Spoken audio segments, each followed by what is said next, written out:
മനസ്സിനിണങ്ങിയ ആണിനെ കിട്ടുക എന്ന് പെണ്ണും, പെണ്ണിനെ കിട്ടുക എന്ന് ആണും ആഗ്രഹിക്കുന്നത് പണ്ടേ തുടങ്ങിയ കാര്യങ്ങളാണ്. ആ ആഗ്രഹം മനുഷ്യൻ്റെ മനസ്സിലുള്ളത് കൊണ്ട് പലതരത്തിലുള്ള കച്ചവടങ്ങളും ഇമാതിരി ഏർപ്പാടുകൾക്കുണ്ട്. മാട്രിമോണിയൽ തുടങ്ങി ഇപ്പോൾ ഡേറ്റിംഗ് ആപ്പുകൾ വരെ സജീവമാണ്. മാട്രിമോണിയൽ സൈറ്റുകളിൽ നടക്കുന്ന തട്ടിപ്പുകൾ വേറെ. ഞാൻ പറയാൻ വരുന്നത്, കഴിഞ്ഞ ദിവസം ഒരു കണ്ടന്റ് ക്രിയേറ്ററും അതുപോലെ തന്നെ സോഷ്യൽ മീഡിയയിൽ വളരെ ആക്റ്റീവുമായിട്ടുള്ള ഒരു പെൺകുട്ടി രംഗത്തെത്തി, ലക്ഷ്മി അരുൺ. അവർ പറഞ്ഞു, അയ്യോ അതെൻ്റെ പ്രൊഫൈലില്ല, അതിനകത്ത് കയറി ആരും ഒന്നും ചെയ്യരുതേ എന്ന്. എൻ്റെ പ്രൊഫൈലല്ല എന്നാണ് അവർ പറഞ്ഞത്. അതിനെന്താണ് കാരണമെന്ന് അന്വേഷിച്ചു. അതിന്ന് ചില മാധ്യമങ്ങളിൽ, പ്രത്യേകിച്ച് ഒരു പത്രത്തിൽ അത് സ്പെഷ്യൽ സ്റ്റോറി ആയിട്ടൊക്കെ ഈ ലക്ഷ്മി അരുണിൻ്റെ അഭിമുഖം വന്നിട്ടുണ്ട്. ലക്ഷ്മി അരുൺ ഒരു ഇര മാത്രമാണ്, അല്ലെങ്കിൽ ഒരു അതിജീവിത മാത്രമാണ്. ധാരാളം യുവതികളുടെ ഫേക്ക് ഫോട്ടോസ്, അതായത് യുവതികൾ, പെൺകുട്ടികൾ ഇൻസ്റ്റഗ്രാമിൽ പോസ്റ്റ് ചെയ്യുന്ന ചിത്രങ്ങൾ ഡൗൺലോഡ് ചെയ്ത് ഈ കള്ളന്മാർ, തട്ടിപ്പുകാർ അവരുടെ ആപ്പുകളിൽ, ഡേറ്റിംഗ് ആപ്പുകളിൽ പോസ്റ്റ് ചെയ്യുന്നു. എന്നിട്ട് ഈ പ്രൊഫൈലിൽ കാണുന്ന പെൺകുട്ടിയുമായി നിങ്ങൾക്ക് ഡേറ്റ് ചെയ്യാം, അങ്ങനെയാണ് അവരുടെ പരസ്യം. അങ്ങനെ പല ആളുകളും ഈ ഡേറ്റിംഗ് ആപ്പിൽ ചെന്ന് വീഴും. ഡേറ്റിംഗ് ആപ്പുകാരൻ ഉദ്ദേശിക്കുന്നത് എന്താണ്? അവന് 10 കാശുണ്ടാക്കുക, ഈ വ്യാജ പ്രൊഫൈലിലേക്ക് എത്തുന്ന ആളുകളിൽ നിന്ന് പണം പിരിക്കുക, അല്ലെങ്കിൽ അവരെ ഹണി ട്രാപ്പിൽ പെടുത്തുക. ഇതൊക്കെയാണ് ഈ വ്യാജ ആപ്പുകാരന്മാരുടെ പ്രധാന പരിപാടി. ഈ ലക്ഷ്മി അരുണിന് സംഭവിച്ചതും ഇത് തന്നെയാണ്. ലക്ഷ്മി അരുൺ അവരുടെ ഇൻസ്റ്റാ അക്കൗണ്ടിൽ അവരുടെ ചിത്രങ്ങൾ പങ്കുവയ്ക്കാറുണ്ട്. ആ ചിത്രങ്ങൾ ഡൗൺലോഡ് ചെയ്ത് ഈ ഡേറ്റിംഗ് ആപ്പുകാരന്മാർ അവന്മാരുടെ സൈറ്റിൽ പബ്ലിഷ് ചെയ്തു. അപ്പോൾ ആളുകൾ ഇങ്ങനെ, ലക്ഷ്മി അരുൺ വളരെ പ്രശസ്തയായ വ്യക്തിയാണ്, സോഷ്യൽ മീഡിയ ഇൻഫ്ലുവൻസറാണ്, കണ്ടന്റ് ക്രിയേറ്ററാണ്. അപ്പോൾ ധാരാളം ആളുകൾ ആ പ്രൊഫൈലിൽ തലങ്ങും വിലങ്ങും അഭ്യർത്ഥനയാണ്. ഇത് ശ്രദ്ധയിൽപ്പെട്ട ലക്ഷ്മിയുടെ ചില സുഹൃത്തുക്കളാണ് ലക്ഷ്മിക്ക് സ്ക്രീൻഷോട്ടൊക്കെ എടുത്ത് അയച്ചു കൊടുത്തിട്ട് പറഞ്ഞു, ലക്ഷ്മി ഇതിന് നേരെ പോലീസിനെ അറിയിക്കുകയോ അല്ലെങ്കിൽ ഈ സൈറ്റുകൾ ഏതൊക്കെയാണെന്ന് അന്വേഷിക്കുകയൊക്കെ വേണം. അപ്പോൾ ലക്ഷ്മി എന്ത് ചെയ്തു?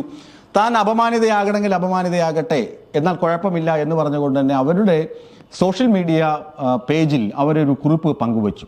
ആ കുറിപ്പാണ് ഞങ്ങളുടെ ശ്രദ്ധയിലും പെട്ടത്. അതിനെക്കുറിച്ചുള്ള അന്വേഷണം ഞങ്ങൾ നടത്തുമ്പോഴാണ് ഇങ്ങനെ പത്രത്തിൽ അഭിമുഖവും കണ്ടത്. അവർ പറഞ്ഞു, അത് ഞാനല്ല, എൻ്റെ പേര് പറഞ്ഞ് ഇങ്ങനെ തട്ടിപ്പ് നടക്കുന്നുണ്ട്, അതുകൊണ്ട് ആ വ്യാജ പ്രൊഫൈലിൽ ആരും ചെന്ന് ചാടിക്കൊടുക്കരുത് എന്നവർ പറഞ്ഞു. അതുമാത്രമല്ല, അവർ ചില കാര്യങ്ങൾ കൂടി പറഞ്ഞു. നിങ്ങൾ സോഷ്യൽ മീഡിയയിൽ നിങ്ങളുടെ ഇണകളെ തേടുമ്പോൾ, അല്ലെങ്കിൽ ഡേറ്റിങ്ങിന് ആളെ തേടുമ്പോൾ പ്രൊഫൈല് ഒറിജിനലാണോ വ്യാജമാണോ എന്ന് പരിശോധിക്കണം. ഒറിജിനലാണെന്ന് ഉറപ്പ് വരുത്തിയിട്ട് മാത്രം നിങ്ങൾ നിങ്ങളുടെ പ്രപ്പോസലുകൾ അയക്കുക. ഇതുപോലെ തന്നെ ലക്ഷ്മി അരുണിന് മറ്റൊരു അപകടം കൂടി പിണഞ്ഞിരുന്നു മുമ്പ്. അത് മറ്റൊന്നുമല്ല, അവരുടെ വ്യാജ പ്രൊഫൈൽ ഉപയോഗിച്ച്, അതായത് അവരുടെ ഫോട്ടോ ഉപയോഗിച്ച് വ്യാജ പ്രൊഫൈൽ ക്രിയേറ്റ് ചെയ്ത് FB, അതായത് ഫേസ്ബുക്ക് വഴി പണപ്പിരിവ്. അത് ശ്രദ്ധയിൽപ്പെട്ട ലക്ഷ്മി അരുൺ സൈബർ പോലീസിനെ സമീപിച്ചു. സൈബർ പോലീസിൽ പരാതി കൊടുത്തു. സൈബർ പോലീസ് ഇടപെട്ട് ആ ഫേക്കായിട്ടുള്ള അക്കൗണ്ട് പൂട്ടിച്ചു. പക്ഷേ തുടർ നടപടികൾ, ഇത് ആരാണിത് ചെയ്തത്, അവന്മാരെ കസ്റ്റഡിയിലെടുത്ത് നല്ല 4 ഇടിയൊക്കെ കൊടുത്തിരുന്നുവെങ്കിൽ പിന്നീട് ഇമാതിരി പോക്കൃത്തനം ആരും കാണിക്കില്ലായിരുന്നു. പക്ഷെ അങ്ങനെ ഒന്നും നടന്നില്ല. ഇടി കൊടുക്കുക എന്ന് പറയുന്നത് നമുക്ക് തോന്നുന്ന കാര്യമാണ്. പോലീസ് ഇപ്പോൾ ജനമൈത്രി പോലീസൊക്കെയാണ്, അങ്ങനെ ഭേദ്യം ചെയ്യലൊന്നും ഇല്ല എന്നാണ് അറിയുന്നത്. എങ്കിലും പോകട്ടെ, എൻ്റെ ആഗ്രഹം കൊണ്ട് പറഞ്ഞു പോയതാണ്. ഇങ്ങനെ ഇമാതിരി തെണ്ടിത്തരം കാണിക്കുന്ന ആളുകൾക്ക് നല്ല അടി കിട്ടിക്കഴിയുമ്പോൾ പഠിക്കുമെന്ന നാട്ടിലൊരു ചൊല്ലുണ്ടല്ലോ. ഏതായാലും ഡേറ്റിംഗ് ആപ്പുകൾ ഇപ്പോൾ സജീവമാണ്. അതുപോലെ തന്നെ ഈ ഫേസ്ബുക്ക് പ്രൊഫൈലുകൾ, ഇൻസ്റ്റാ പ്രൊഫൈലുകളൊക്കെ ധാരാളമുണ്ട്. അതിന് ആണുങ്ങളും പെണ്ണുങ്ങളും ഒക്കെ വീഴുന്നുണ്ട്. ഹണി ട്രാപ്പുകളുടെ പരമ്പര തന്നെ കേരളത്തിൽ നടക്കുന്നുണ്ട്. ഹണി ട്രാപ്പുകൾ.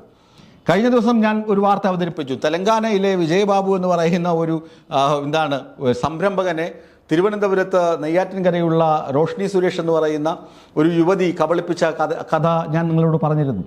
അതിനെക്കുറിച്ച് വലിയ അന്വേഷണം ഇപ്പോൾ സംസ്ഥാന പോലീസ് നടത്തിക്കൊണ്ടിരിക്കുകയാണ്. അങ്ങനെ എല്ലാ തരത്തിലും തട്ടിപ്പിന് കളമൊരുക്കുന്ന ഇടമാണ് സൈബർ ഇടം, അതായത് സോഷ്യൽ മീഡിയ പ്ലാറ്റ്ഫോമുകൾ. ഈ പ്ലാറ്റ്ഫോമുകളിൽ നമ്മൾ പോയി ചാടിക്കൊടുത്തു കഴിഞ്ഞാൽ ഇര ചെന്ന് എട്ടുകാലിയുടെ വലയിൽ കുടുങ്ങിയതുപോലെ ഇരിക്കും. അതുകൊണ്ട് വളരെ കെയർഫുള്ളായി മാത്രം കാര്യങ്ങൾ കൈകാര്യം ചെയ്യുക. നിങ്ങൾ ഏതെങ്കിലും അബദ്ധത്തിൽ ചാടിയെന്ന് കണ്ടു കഴിഞ്ഞാൽ ഉടനെ തന്നെ സൈബർ പോലീസിനെ അല്ലെങ്കിൽ തൊട്ടടുത്ത പോലീസ് സ്റ്റേഷനിലോ വിവരം അറിയിക്കാനും മറക്കരുത്.